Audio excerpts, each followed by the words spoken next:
Thank you. Go ahead. Thanks, Jen. I have questions on a couple different topics. First, given the number of former Obama administration officials that are now in this Biden administration and the president's relatively light schedule, there's a growing perception that this is really just the third term of President Obama. What do you say to people who say that? Who were saying that? Who's saying that? You hear that a lot in the media. Who in the media? Different people.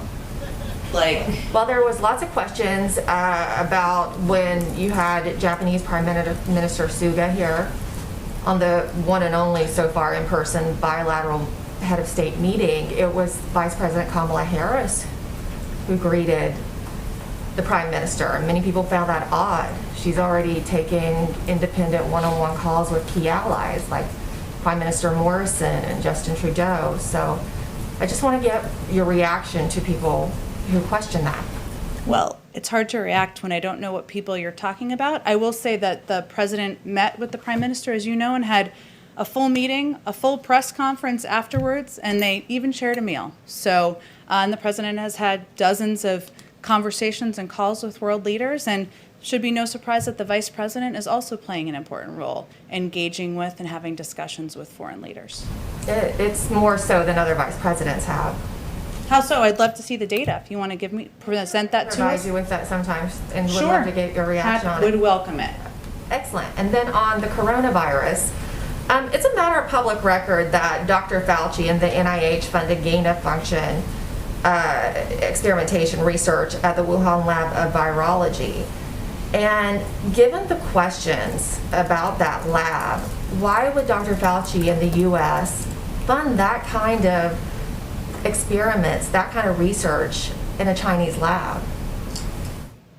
I'm sorry, I can't hear you super well. What was the beginning part of your question? I said that the NIH and Dr. Fauci had provided funding to the Wuhan Lab of virology. That's the lab in question when we talk about the lab leak theory. And given that gain-of-function research is dicey, why would the U.S. fund that in China? Why would Dr. Fauci? I'm happy to send you to the NIH about more specifics of what program they funded and more details of that. Now, I do have one more follow-up on Okay. that because the president hasn't really weighed in. Dr. Fauci is one of the voices who discredit the lab leak theory, but now there's more officials in the Biden administration, like the Director of National Intelligence, the CIA Director, and now also the NIH Director, who say that this cannot be ruled out, and there's calls for more investigation into it. Who does the president agree with, Dr. Fauci or the other officials? Does he think it was a lab leak?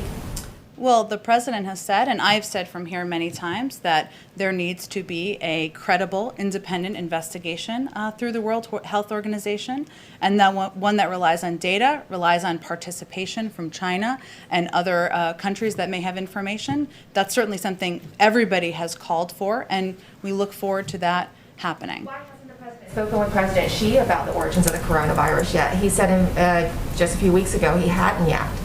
I think we have given a readout of his call, and also that the president believes there should be an independent investigation led by health experts, and one where their data is provided, that's provided transparently to our medical and science experts here in the United States, and we look forward to reviewing that. We're going to have to go on. Go ahead. I'm sorry, Emerald. I think you've had plenty of time today. Go ahead. Go ahead.